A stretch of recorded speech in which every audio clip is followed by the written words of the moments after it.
Organizational game design. I think liberating structures are the best, most mature, and well refined example of a category I think of as organizational games. They are incredibly well designed, and by leaning into the design elements of liberating structures, we can better understand how they work and how to work with them. But I think it's a bigger category, much bigger category than liberating structures. Um, Games are a huge category, and almost almost all human behavior can fit into the category of games because it is socially constructed. I think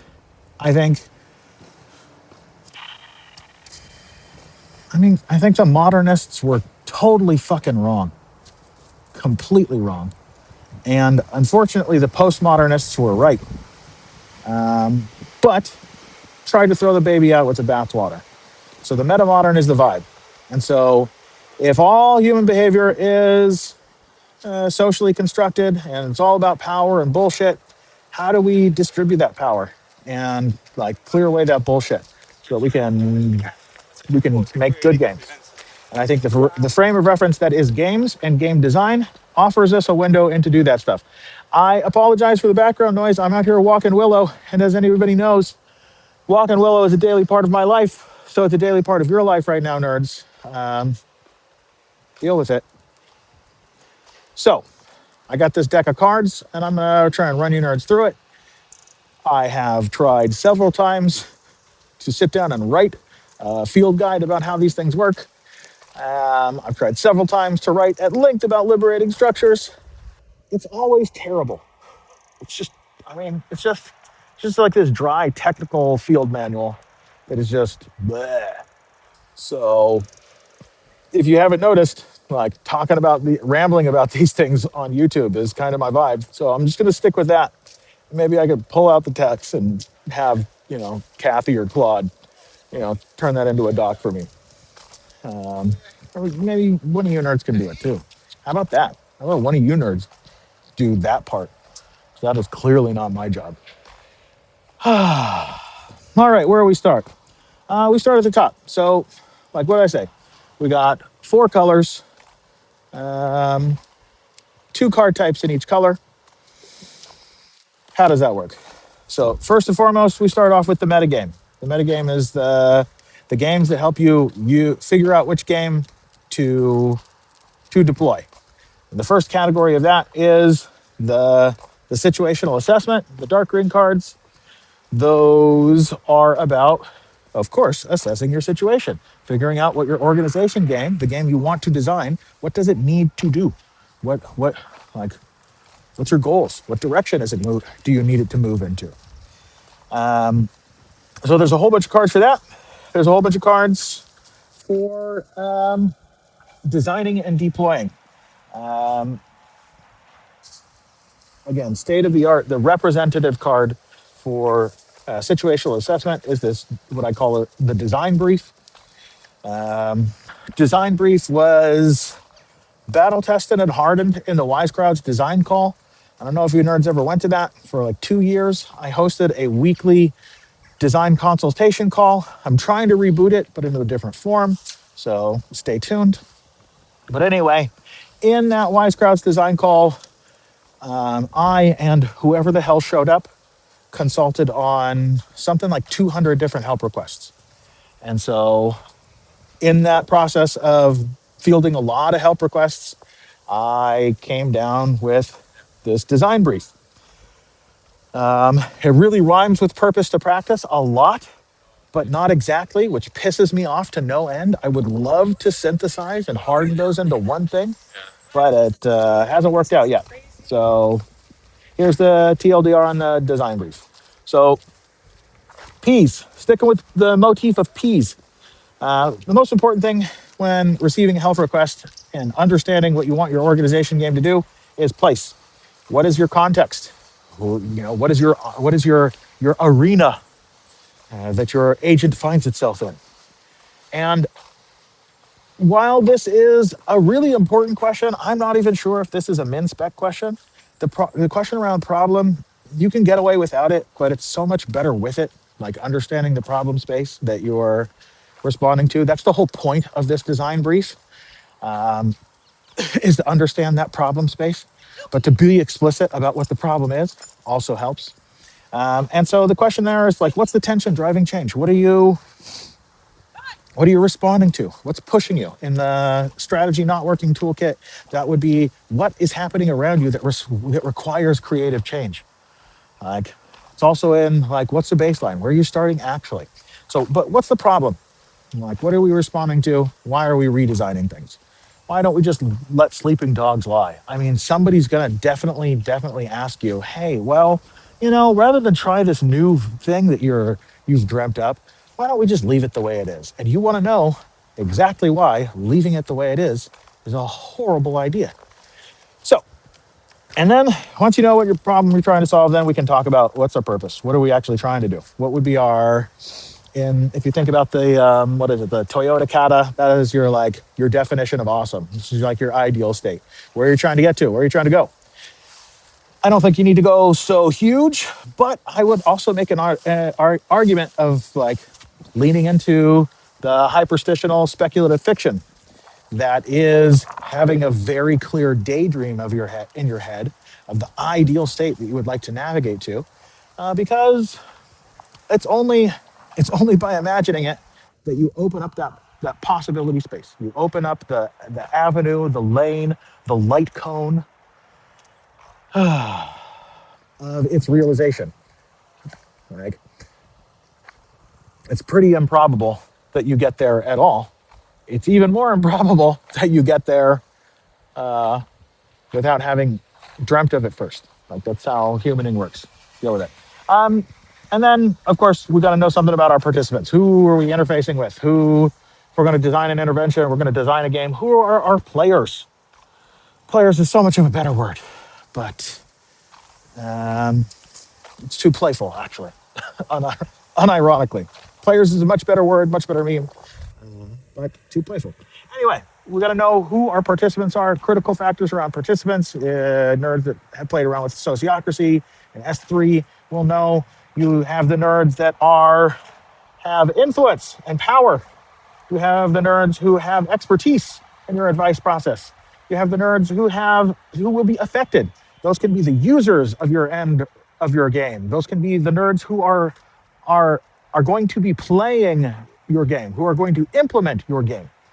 Both of those are different nerds, but we'll just simplify and say who will be affected by this game.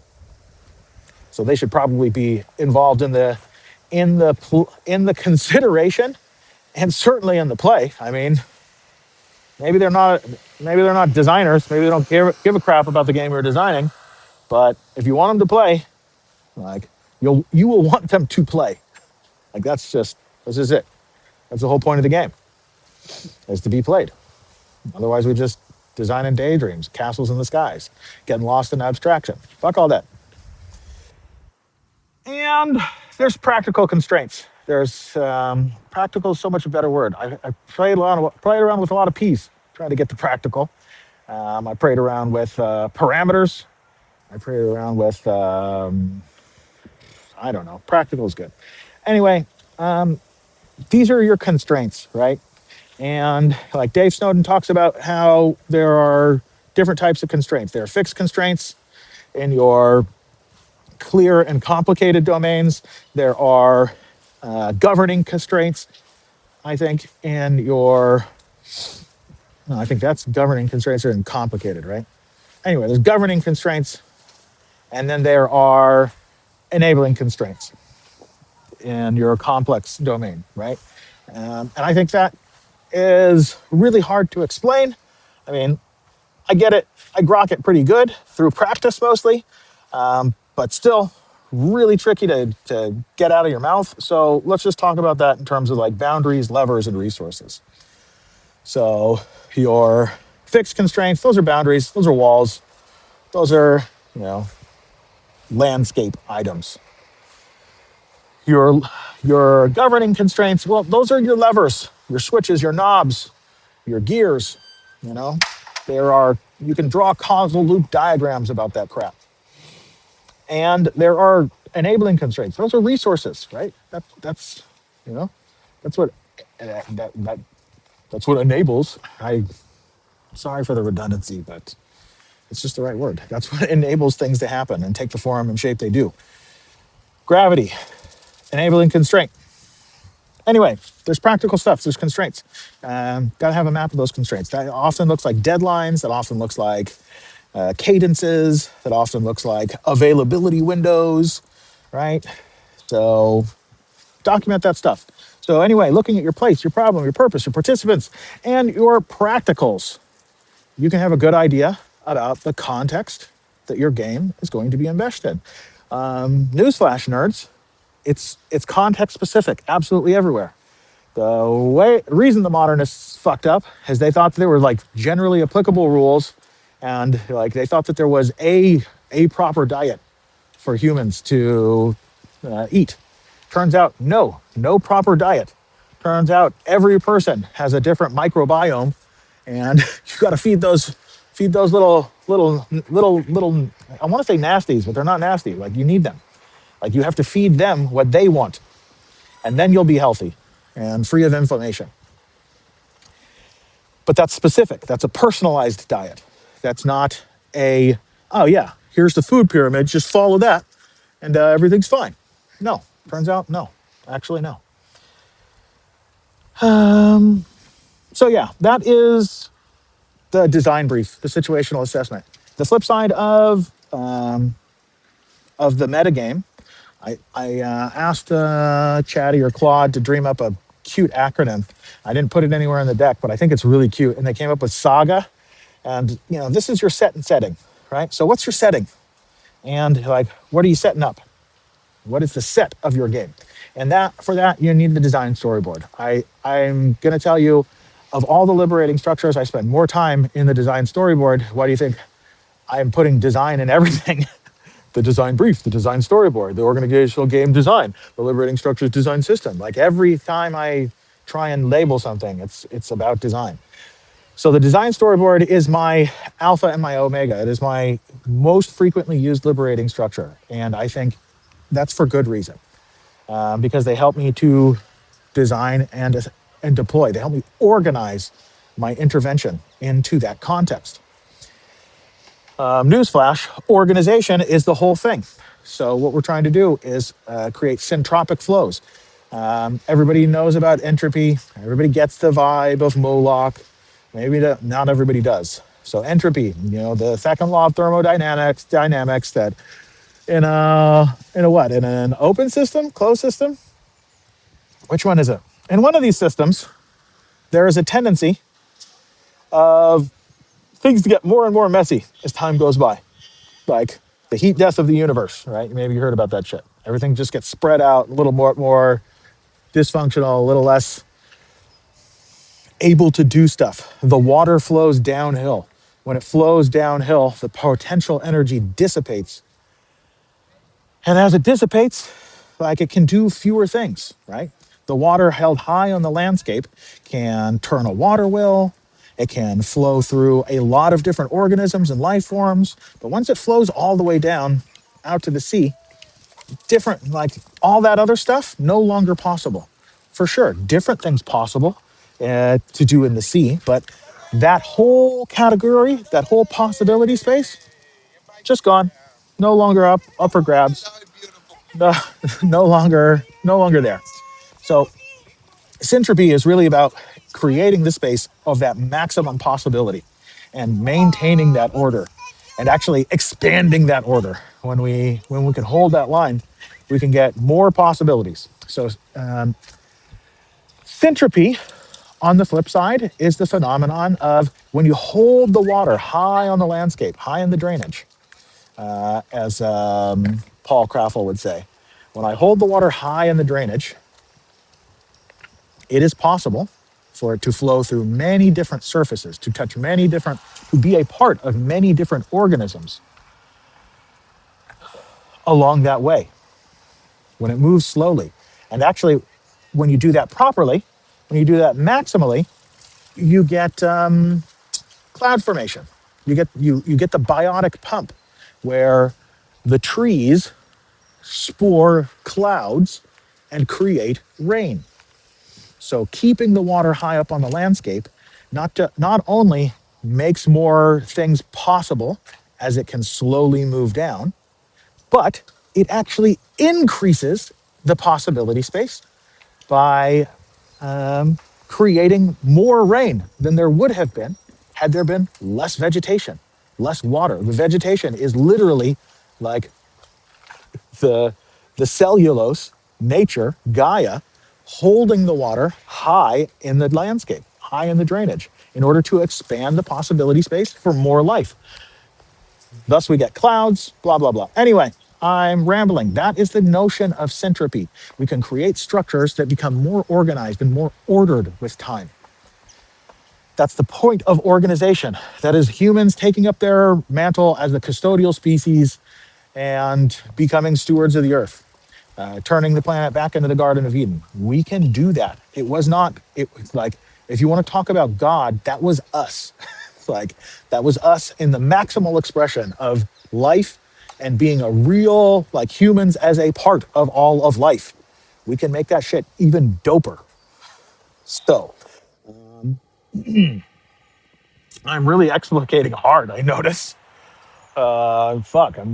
This is what, card number two, three, and I haven't even actually touched it. I've just been talking over it this whole time. So design storyboards help you to organize things that organize, right? The liberating structures, and in its entirety, the design space of liberating structures are a collective metacognitive mood. Like we're not just meditating here. We're not just thinking about our thinking. We are thinking about an entire group's thinking, and we are setting up beneficial flows to create order and to, like it says, to plan for and create emergence. I generally and genuinely hate nerds who use the term emergence because they don't fucking get it. Everybody who uses the term emergence always ends up using it to justify their hippy dippy bullshit of not having structure. They use it to justify the tyranny of structurelessness. And I am not about that shit because it wastes my motherfucking time. It wastes everybody's time, attention, information, energy, processing, capacity, capattern. It's just bad vibes all the way around. But we can definitely like, again, stimulate that emergence. We can definitely help it to happen by designing the conditions around which things have a higher probability of emerging. And so that we do that with the design storyboard. We do that by the interface. You'll notice this comes up again in open space technology, the interface of time and space into topic, into action, into action. Did I say action twice? Whatever. I'm riffing. I'm standing literally in my favorite place in the park, which is literally my favorite place in Amsterdam. So, design storyboards. Anyway, you got time. In this instance, moving down the vertical. Like time flowing like an arrow, like water downhill with the attention. And then you've got all the stuff, all the different ways, all that we can, all the water harvesting infrastructure, all the different patterns that we can put in that flow of time that change how we experience it, that offer affordances for particular possibilities. Now, the affordances, I organize mostly based on these design elements for liberating structures. I'm watching the clock because I got a call that starts at 10. So I guess that all I'm going to do is explain these two cards and however long this video was. Oh, man. I have, what a download. Jesus. Anyway, so yeah, the design storyboard, you need to know what your agenda item is. And what I mean by that is like, what are you going to call what you're about to do to a layperson? They don't give a shit about any of these things. They might care, often people outside the room care about the artifacts that we create inside the room, but they don't care about how we organize interaction. They don't even care about the question. They may care about the goal. I mean, they usually care about the goal that we were pursuing, but they don't also care about our system of justification. So, but they do care about the artifact. So we're going to have to tell them something. You can often, in your agenda item, tell them about the artifacts we're going to create. We're going to do the eco cycle. That's what we're doing today, guys.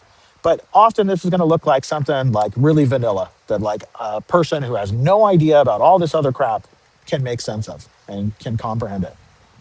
So what are you going to call it for a layperson?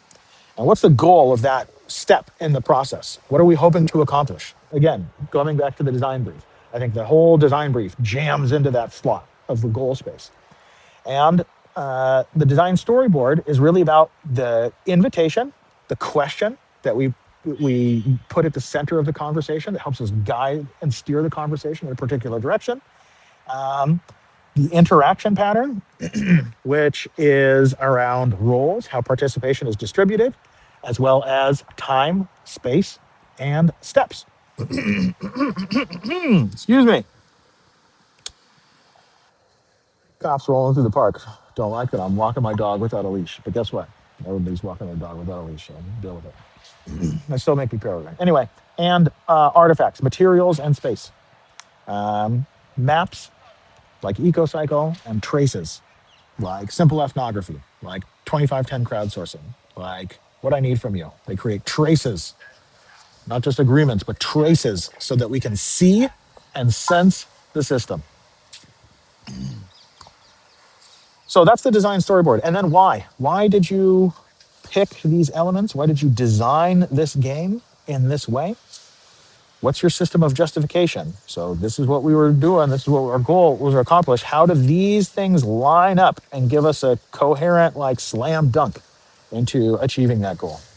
That's the vibe behind design storyboard. Oh yeah, and I put all that stuff down here so you could understand it. And what's funny is like another meta move is that this move of putting this information down here on this card saved me an entire card. I had an entire card dedicated to explaining these colors and what they meant and blah, blah, blah, blah, blah, blah, blah, blah. But guess what? I figured out how to put it in the design storyboard, saved me a whole card. Higher degree, more order, more organization, just by wrestling with the problem space of how do I do maximum mean progression and articulate this stuff in such a way that it is implementable and fucking fast. Not like me giving the download on it because I can talk about that shit forever. That's the irony of liberating structures. Super fucking easy to use, hard as shit to explain. God damn it. The funny part is I landed on liberating structures because I am so long-winded and practically incomprehensible unless you already know the things I know. So, like explaining myself is so hard. So it's always infinitely easier for me to get nerds to talk to each other rather than me trying to explain sense into their brain because make way more sense to one another than I will make. So if you're struggling to comprehend me and you're made it this far, you're a hero. You're an absolute legend. I am 2 minutes late with the call with one of my very best friends. So I thank you very much for your time, attention, and energy. I will see you in the future on the internet. Let's go Centropy. GG nerds. GG.